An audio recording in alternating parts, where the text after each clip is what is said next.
Good morning, अस्सलाम वालेकुम दोस्तों। मैं डॉक्टर सलीम मलिक।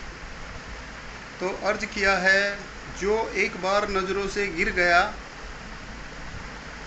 जो एक बार नज़रों से गिर गया, फ़र्क नहीं पड़ता ज़िंदा है या मर गया।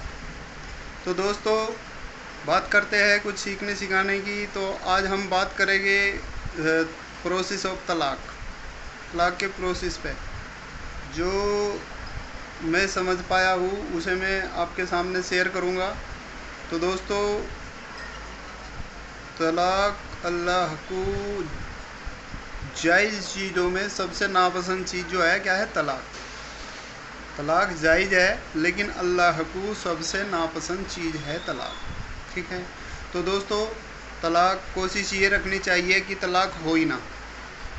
और अगर जो तरीक़ा कलाम पाक में बताया है, इस्लाम में जो तरीक़ा बताया है, अगर हम लोग उसको फॉलो करेंगे तो उम्मीद है इंशाअल्लाह सुम्मा इंशाअल्लाह कि तलाक का रेशो हमारे मुआशरे में बहुत ही कम हो जाएगा। देखिए, जो प्रोसेस है वो ये है, अगर बाय द वे मियाँ बीवी में कोई झगड़ा बनता है तो उन्हें सबसे पहले ये चाहिए कि अपना दोनों मियाँ बीवी बैठ के सुलह का मामला बनाए, मतलब आपस में समझौता करे, एक दूसरे को प्यार से समझाए। ये दोनों का काम है, मियाँ और बीवी दोनों का। ठीक है। उसके बाद अगर उनकी बात नहीं बनती तो फिर दूसरा स्टेप होता है कि वे अपने बिस्तरे अलग कर दें।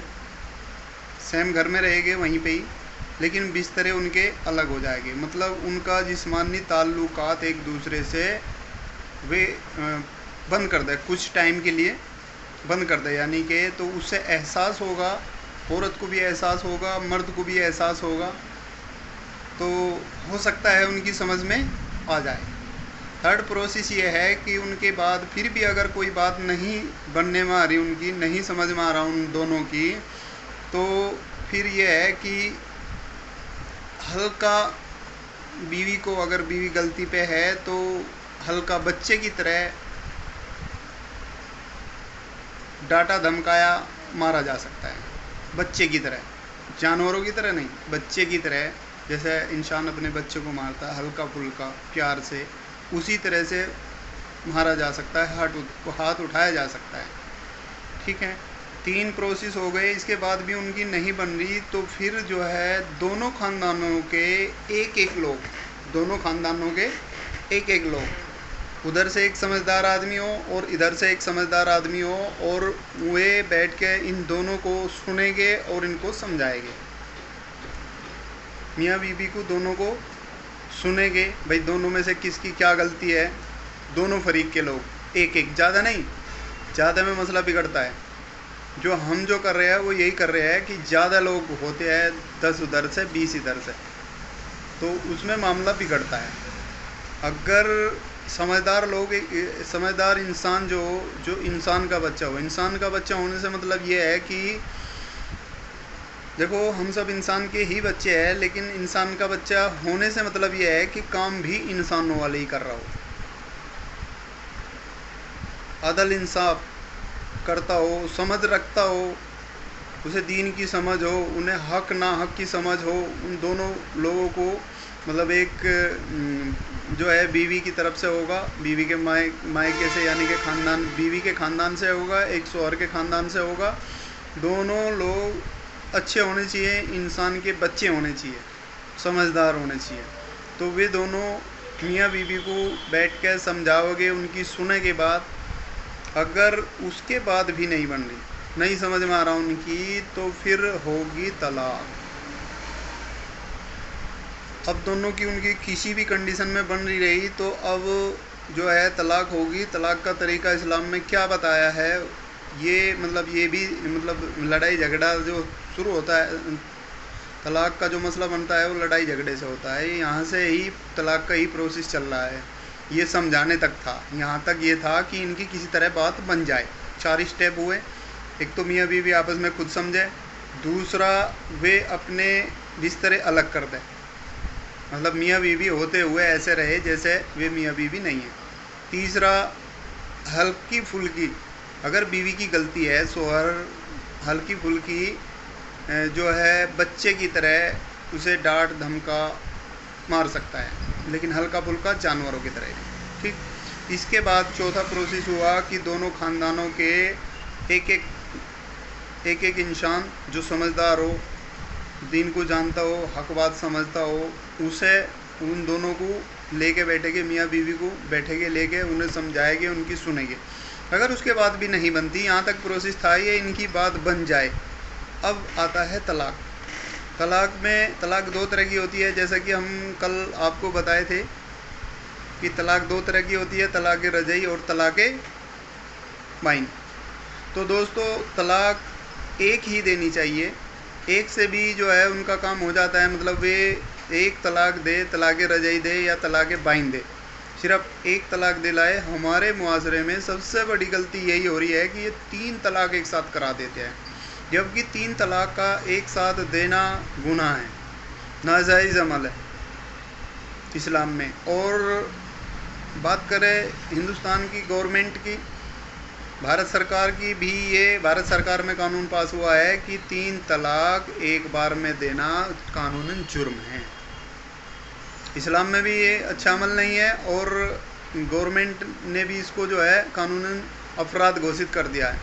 तो दोस्तों ये जो हमारे मुआशरे में चल रहा है, थोड़ा इस पे कंट्रोल करने की, इसे समझने की ज़रूरत है कि तलाक एक ही कराए, तलाक रजी या तलाक बाइन, दोनों से वही काम होगा। अगर तलाक रजई देता है शोहर बीवी को, तो अय्याम इद्दत का जो अय्याम 3 महीने का जो इद्दत का पीरियड्स होता है बीवी का, उसमें उसे रुजू करने का हक होता है। और अगर तलाक बाइन देता है तो उसे हक नहीं होता रुजू करने का। यानी कि अगर ऐसा मामला दिख रहा है कि अभी भी इनमें बन सकती है, तो उन्हें तलाक रजई दिलानी है, ओनली 1। ठीक है। और अगर ये लग रहा कि नहीं इनमें बनेगी नहीं, किसी सूरत में इनमें बननी नहीं है, वो पहले से ही पता लग जाता है भाई उनके क्या विचार है, उनके ख़ानदानों के क्या विचार है, वो पहले से ही पता लग जाता है कि इनकी बनेगी या नहीं बनेगी। क्योंकि मियाँ बीवी दोनों ही बाद में पछताते हैं, ख़ानदान वाला कोई किसी का नहीं पछताता, ना लड़की वाले पछताते हैं, ना लड़के वाले पछताते हैं, ना बिरादरी वाले पछताते हैं। नुकसान किसका होता है? मियाँ और बीवी दोनों का, दोनों की ज़िंदगी की वाट लग जाती है, दोनों बर्बाद हो जाते हैं। तो नुकसान उन्हीं का होता है, दोनों का, मियाँ और बीवी का। तो अगर उन्हें कल समझ में आता है, यानी 10 दिन में, महीने में, 2 महीने में, 3 महीने में, इद्दत पूरी होने से पहले अगर शोहर की समझ में आए तो वो रुजू कर सकता है। लेकिन इसमें बीवी नहीं कर सकती, क्योंकि तलाक का हक अल्लाह पाक ने शोहर को दिया है, तो रुजू का हक भी अल्लाह पाक ने शोहर को ही दिया है। तो 3 महीने की इद्दत के दौरान अगर शोहर चाहे रुजू कर सकता है, अगर नहीं करते हैं तो 3 महीने के बाद जैसी ही उसकी इद्दत पूरी होगी तो वे एक दूसरे के लिए अजनबी हो जाएंगे। अब शोहर कहीं भी निकाह कर सकता है, बीवी कहीं भी निकाह कर सकती है। ये तलाक रजी भी तलाक बाइन हो जाती है इद्दत पूरी होने के बाद।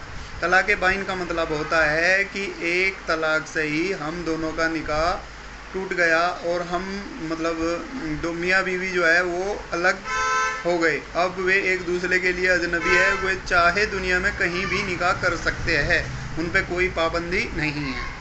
ये है तलाक रजई और तलाक बाइन, ओनली 1। ये जो 2 तलाक़ें हैं ये सेफ रह सकती है इन फ्यूचर, अगर इद्दत पूरी होने तक भी उनमें समझौता नहीं हुआ और फ्यूचर में कभी 2 साल में, 4 साल में, 10 साल में कभी भी उनमें समझौता अगर होता है तो वे निकाह करके नई मेहर के साथ एक दूसरे के साथ रह सकते हैं।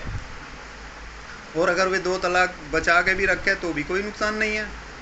तो दोस्तों उम्मीद करता हूँ कि जहाँ तक मुझे जानकारी थी वो मैंने आप तक पहुँचा दी और आप सभी लोग इसे समझ गए होंगे। तो जो मुआशरे में इस तरह के मसले चल रहे हैं उनमें थोड़ा सा हमें सोचने की ज़रूरत है। और ये जो मैं आपको जानकारी दी है इसका आप आलिमों से, मुफ्ती से पता करके थोड़ा सा और इसे इम्प्लीमेंट किया जाए। जो झगड़े चल रहे हैं इनमें मैं देख चुका हूँ एक दो केस में मैंने देखा है कि तलाक होने के बाद 3 तलाक करा दिए, उसमें बाद में फिर पता लगा कि लड़की भी पछता रही है और लड़का भी पछता रहा है, लेकिन पछतावे के अलावा कुछ बचा ही नहीं, क्योंकि 3 तलाक करा दी गई थी। अगर 1 तलाक होती तो पछताना था उनका, तो वे रुजू कर सकते थे, नहीं तो इद्दत पूरी होगी थी तो बाद में निकाह भी कर सकते थे।